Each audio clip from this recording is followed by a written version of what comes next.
ഇനി ഡീകമ്പോസിഷൻ റിയാക്ഷൻസിലേക്ക് പോകുമ്പോൾ just opposite ഒരു സിംഗിൾ പ്രോഡക്റ്റ് ഡീകമ്പോസ് ചെയ്ത് പല സിംഗിൾ റിയാക്റ്റൻ്റ് ഡീകമ്പോസ് ചെയ്ത് പല എന്തായിട്ട് മാറുന്നുണ്ട്, പ്രോഡക്റ്റ്സ് ആയിട്ട് മാറുന്നുണ്ട്. അതിലിപ്പം അവർ ടെക്സ്റ്റ് ബുക്കിൽ നമുക്ക് തന്നേക്കുന്ന എക്സാമ്പിൾ FeSO4 അയൺ സൾഫേറ്റ് Fe2O3യും SO2വും SO3യുമായിട്ട് മാറുന്നതാണ് കാണിച്ചേക്കുന്നത്.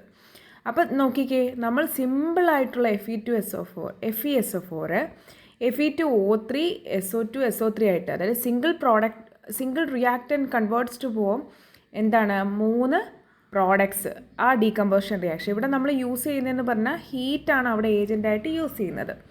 വേറെ കേസിൽ നമ്മൾ കാണുന്നതെന്ന് പറഞ്ഞു കഴിഞ്ഞാൽ AgCl സൺലൈറ്റിൻ്റെ പ്രസൻസിൽ Agയും Clുമായിട്ട് മാറുന്നുണ്ട്. AgBr സൺലൈറ്റിൻ്റെ പ്രസൻസിൽ Agയും Brുമായിട്ട് മാറുന്നുണ്ട്. അപ്പം നമ്മൾ നോക്കിക്കഴിഞ്ഞാൽ പല ടൈപ്പ് ഡീകമ്പോസിഷൻസിനും പല ടൈപ്പ് ഏജൻസാണ് വേണ്ടത്. ഇപ്പം നമ്മൾ കാൽഷ്യം കാർബണേറ്റ് കാൽഷ്യം ഓക്സൈഡും കാർബൺ ഡൈ ഓക്സൈഡുമായിട്ട് മാറുന്ന റിയാക്ഷനിൽ അത് ഡീകമ്പോസ് ചെയ്യാനുള്ള ഏജൻ്റായിട്ട് നമ്മൾ യൂസ് ചെയ്യുന്ന ഹീറ്റാണ്. അപ്പോൾ ഈ കാൽഷ്യം കാർബണേറ്റ് നമ്മൾ ഹീറ്റ് കൊടുത്ത് ഡീകമ്പോസ് ചെയ്യുമ്പോൾ അത് കാൽഷ്യം ഓക്സൈഡും കാർബൺ ഡൈ ഓക്സൈഡുമായിട്ട് മാറും. ആ ഡീകമ്പോസിഷന് ടെമ്പറേച്ചർ ഒരു ഫാക്ടർ ആവുന്നതുകൊണ്ട് ഇതിനെ നമ്മൾ വിളിക്കുന്ന തെർമൽ ഡീകമ്പോസിഷൻ എന്നാണ്. ഇനി നമ്മൾ AgClൻ്റെയും AgBrൻ്റെയും കാര്യം പറഞ്ഞ് രണ്ടുപേരെയും സൺലൈറ്റിൻ്റെ പ്രസൻസിൽ വെക്കുമ്പോഴാണ് അത് ഡീകമ്പോസ് ആവുന്നത്.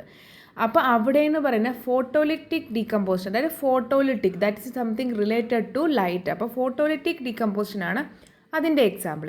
ഇനി FeSO4 Fe2O3യും SO2വും SO3യും ആവുന്ന എന്തിൻ്റെ പ്രസൻസിലാണ്? സെയിം ഹീറ്റിൻ്റെ പ്രസൻസിലാണ്. അപ്പോൾ അതും ഒരു തെർമൽ ഡീകമ്പോസിഷൻ റിയാക്ഷന് എക്സാമ്പിളാണ്.